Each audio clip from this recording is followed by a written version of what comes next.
दोस्तों, आदाब, सलाम, नमस्कार।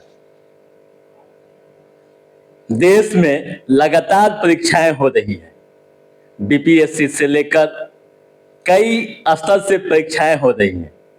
देश के लाखों छात्र लगातार परीक्षा में शामिल हो रहे हैं, लेकिन कुछ ही छात्र सफल हो रहे हैं, बाकी को असफलताएं मिल रही है। ऐसा नहीं कि वे तैयारी नहीं कर रहे हैं, तैयारी कर रहे हैं, पढ़ाई काफी कर रहे हैं, पूरा वक्त दे रहे हैं, लेकिन सफल क्यों नहीं हो रहे हैं। आज के इस एपिसोड में हम इसी मुद्दे पर चर्चा करेंगे। हमारे बीच एलएस मैम ज्योति सिंह मौजूद हैं। आपको बताएंगी कि कैसे अभी के समय में आप प्रतियोगी परीक्षाओं की तैयारी करें, क्या होना चाहिए। आइए हम सीधे ज्योति मैम के पास पहुंचते हैं और उनसे बात करते हैं कि कैसे अभी के समय में आप बीपीएससी या और अन्य प्रतियोगी परीक्षाओं की तैयारी करें। मैम, पहले आपका बहुत बहुत स्वागत। धन्यवाद। बताइए कैसे तैयारी करनी है। सबसे पहले तो मैं आपको बताना चाहूंगी कि मैं 66वीं बीपीएससी से सिलेक्टेड हूँ और तैयारी के लिए तो मैंने तो कोई मेरा उचित माध्यम ऐसे कोई कोचिंग सेंटर या कुछ नहीं था। मैंने तैयारी के लिए जो माध्यम चुना था वो ये था कि मैंने सेल्फ स्टडीज की थी, घर पे रहकर सेल्फ स्टडीज की थी। कुछ वीडियोस पर्टिकुलर कुछ कोचिंग के वीडियोस थे और कुछ एजुकेटर्स के वीडियो थे जिनको मैंने इस्तेमाल किया था अपनी पढ़ाई के दौरान। जैसे विजन आईएएस के नोट्स वगैरह बहुत मेरे काम आए थे, उनको मैंने थॉरली पढ़ा था। कुछ बुक्स थी पर्टिकुलर, उनको पढ़ा था। और जैसा आपने अभी कहा कि प्रतियोगी परीक्षाओं की तैयारी बहुत से बच्चे करते हैं, लेकिन कुछ ही सफल हो पाते हैं और कुछ असफल हो जाते हैं। उसमें कोई ऐसा नहीं कह सकते हैं कि जो नहीं सफल हुए वो कम ज्ञानी थे या जिनका हो गया वो ज्यादा ज्ञानी थे। उसका बस तरीके में थोड़ा सा फर्क होता है। कुछ बच्चे बहुत मल्टीपल बुक्स पढ़ लेते हैं, उनके पास ज्ञान ढेरों होता है, लेकिन उनको एक क्रिस्प पढ़ाई जितना चाहिए होता है, कुछ उनके पढ़ाई के तरीके में, उनकी तैयारी के तरीके में कुछ लूप होल्स रह जाते हैं जिसके चलते वो असफल हो जाते हैं, जबकि उनके पास ज्ञान बहुत होता है। ऐसी बात उनके लिए बताइए। उनके लिए ये होगा कि उनके लिए ज्ञान, ये उनके लिए गाइडलाइंस मेरे हिसाब से जो मुझे लगता है वो ये होगा कि आप बहुत सारी किताबें ना पढ़ें, कुछ चुनिंदा किताबें जो आपको लगे कि ये इम्पोर्टेंट है। जैसे कुछ सब्जेक्ट के लिए कुछ किताबें हर एक कॉम्पिटिटिव एग्जाम की तैयारी करने वाले बच्चों को पता है। जैसे पॉलिटी के लिए लक्ष्मीकांत पढ़नी है, मॉडर्न हिस्ट्री के लिए स्पेक्ट्रम पढ़नी है, वो सब पढ़िए। लेकिन आप एक ही सब्जेक्ट के लिए मल्टीपल बुक्स मत पढ़िए, एक बुक को पढ़िए, मल्टीपल टाइम्स पढ़िए और उसमें आप अपने पहले आप थॉरली पढ़ लीजिए, फिर नोट्स बनाइए और उसी नोट्स को बार बार पढ़िए। आंसर राइटिंग करिए, जितनी ज्यादा हो सके आंसर राइटिंग करिए, अपने आंसर को अट्रैक्टिव बनाने की कोशिश करिए।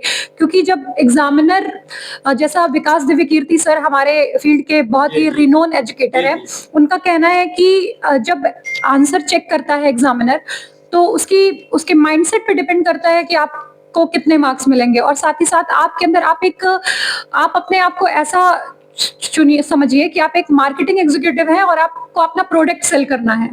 आप अपना आंसर अपने एजुकेटर को, अपने एग्जामिनर को पढ़ के उस पर नंबर लेने के लिए बाध्य करिए। आपका आंसर ऐसा होना चाहिए जैसे कि आप प्रोडक्ट बेच रहे हैं मार्केट में, कि आपको उस पर नंबर ले ही लेना है। ऐसी चीजें हम विकास दिव्य कीर्ति सर बताते हैं कि आपका आंसर इतना अट्रैक्टिव होना चाहिए कि वो कितने भी खराब माइंडसेट से गुजर रहा हो, लेकिन आपका आंसर पढ़ने के लिए बाध्य हो जाए, उस पर नंबर देने के लिए बाध्य हो जाए। किस तरह के क्वेश्चंस आते हैं? जैसे मान लीजिए कि आपको इंटरनेशनल रिलेशन पे क्वेश्चन आया कि आप रशिया यूक्रेन के संबंधों के बारे में बताइए, क्या चुनौतियां हैं, क्या सजेशंस हैं। तो उसमें आप ये नहीं कि सिंपल आपने आंसर बता दिया, आपको रशिया और यूक्रेन का डायग्राम, उनकी बाउंड्रीज को, उनके सारे मार्केट को डायग्राम से, पिक्चर से, मैप के थ्रू जितना हो सके आप अपने आंसर को अट्रैक्टिव बनाइए, मेजर पॉइंट्स को हाईलाइट करिए।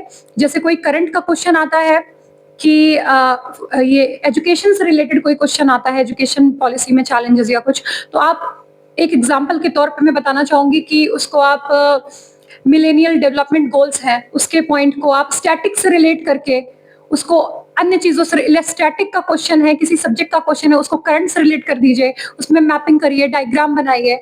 तो आपका आंसर जितना अट्रैक्टिव, जितना मल्टी डायमेंशनल दिखेगा, आपको उतने मार्क्स मिलेंगे। और इसके लिए प्रैक्टिस इज वेरी इंपॉर्टेंट। आप जितना प्रैक्टिस करेंगे, जितना लिखेंगे, जितना हैबिचुअल उसको लिखते रहेंगे, मार्क्स उसको एनालिसिस करते रहेंगे, उतना आपका परफॉर्मेंस अच्छा रहेगा, क्योंकि एट द एंड आपका आंसर ही आपको सेलेक्ट करवाता है, आपके पास कितना ज्ञान है ये आपको सेलेक्ट नहीं करवाता है। अभी बीपीएससी के लिए क्या पढ़े बच्चे, किस तरह की पढ़ाई करें?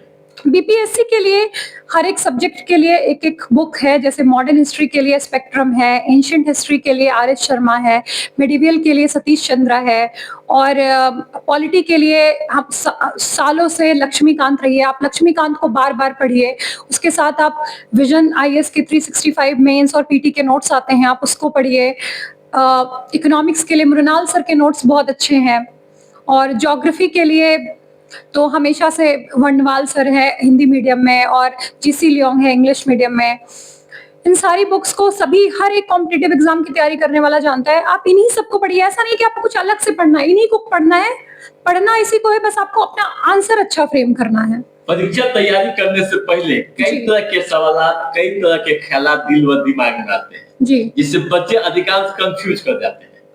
ऐसी परिस्थिति में उनका आत्मविश्वास बनी रहे, इसके लिए बच्चे क्या करें? कंफ्यूज, देखिए कंफ्यूजन तो बहुत सारी आती है, बहुत सारे आपको डाइवर्जन्स भी आएंगे, क्योंकि कहते हैं ना कि जिस एज में आप तैयारी कर रहे होते हैं यही एज होता है सबसे ज्यादा डाइवर्ट होने का। उसी एज में आपको टीन एज में है, यूथ है, तो उसी समय पे आपको मल्टीपल चीजें आपको डाइवर्ट करने के लिए भी बैठी हुई हैं, कुछ पर्सनल चीजों की वजह से, फैमिली चैलेंजेस की वजह से डाइवर्ट। लेकिन ऐसी परिस्थितियों में आपको बस एक चीज याद रखना है कि मैं जब कॉलेज में थी तो वहां पे एक mount Everest climber Santosh Yadav madam आई हुई थी, जो आईपीएस भी रह चुकी हैं। तो उन्होंने एक लाइन कही थी कि संकल्प का कोई विकल्प नहीं होता है, और वो मैंने अपनी तैयारी के दिनों से अभी तक याद रखा हुआ है कि अगर आपने संकल्प कर लिया है तो उसका कोई विकल्प नहीं है। कोई भी परेशानी आए, कोई भी चैलेंजेस आए, आपको पीछे नहीं हटना है। जैसे है ना कि नाविक की धैर्य कुशलता क्या जब धाराएं प्रतिकूल ना हो, ठीक है, तो धाराएं प्रतिकूल नहीं तो आपकी कुशलता का पता कैसे चलेगा? एडवर्सिटीज में ही तो आपके अंदर क्या टैलेंट है उसका पता चलता है। जब सब कुछ अच्छा चल रहा है उस समय पे आपका टैलेंट दिख रहा है तो उससे क्या फर्क पड़ता है? आपने सुना कि संकल्प का कोई विकल्प नहीं होता है। यदि आपने संकल्प लिया है कि हमको परीक्षा देनी है, प्रतियोगी परीक्षाओं में शामिल होनी है, तो संकल्प को मजबूत रखिए, उसका कोई विकल्प नहीं होता है।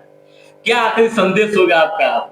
अभी आगामी कई परीक्षाएं होने वाली है। मेरा यही संदेश होगा कि आप लोग एकदम काम कंपोज्ड होकर, जैसा कहा कि संकल्प का कोई विकल्प नहीं होता, तो अपने having alternatives always dilutes your commitment. आप ऑप्शन रखेंगे कि मेरा ये नहीं होगा तो मैं ये कर लूंगा, मैं बीएड का फॉर्म भर देता हूँ, मैं बीटीसी का फॉर्म भर देता हूँ, मैं क्लर्क का भी फॉर्म भर देता हूँ, तो नहीं, आपके दिमाग में ये कॉन्सेप्ट क्लियर होना चाहिए कि आपको ऑफिसर बनना है, आपको आईएएस बनना है, आईपीएस बनना है, डिप्टी कलेक्टर बनना है, जो कुछ भी बनना है, आप उस एम को सिर्फ रखिए। अर्जुन की तरह एकदम मछली पे निशाना रखिए, ये नहीं कि ये नहीं तो ये, मैं इसमें संतोष कर लूंगा। संतोष नहीं करना है, जो मुझे चाहिए बस वही चाहिए, और उसके लिए एकदम लग जाना है। बिल्कुल भी डाइल्यूट नहीं होना है अपने कमिटमेंट से। बिल्कुल पढ़ते रहिए, पूरी तरह से कोशिश करिए, और चैलेंजेस आएंगे उनको ओवरकम करिए। जैसा कि कहा कि धैर्य कुशलता तभी पता चलती है जब प्रतिकूल धाराएं होती हैं। ठीक है, चलते चलते एक आखिरी सवाल कि करंट अफेयर्स के लिए क्या पढ़ें? करंट अफेयर्स के लिए सबसे अच्छा सोर्स है, क्योंकि आजकल के टाइम में अब एग्जाम पुराने जैसा नहीं रहा कि आप मैगजीन पढ़ लेंगे मंथली तो आपका सिलेक्शन हो जाएगा।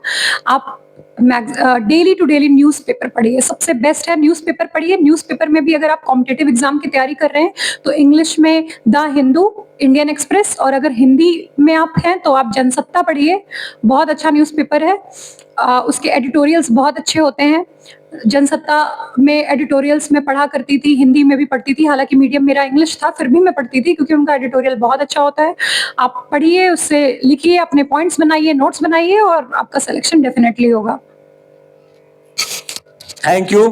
अभी आपसे एलईओ मैम ज्योति सिंह रूबरू थी और आपको विस्तार से बता रही थी कि कैसे आप प्रतियोगी परीक्षाओं की तैयारी करें, घबराएं नहीं, अपने मिशन को मजबूत रखें।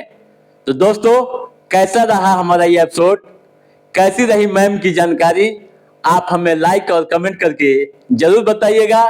तब तक आप अपने दोस्त को दीजिए इजाजत। नमस्कार।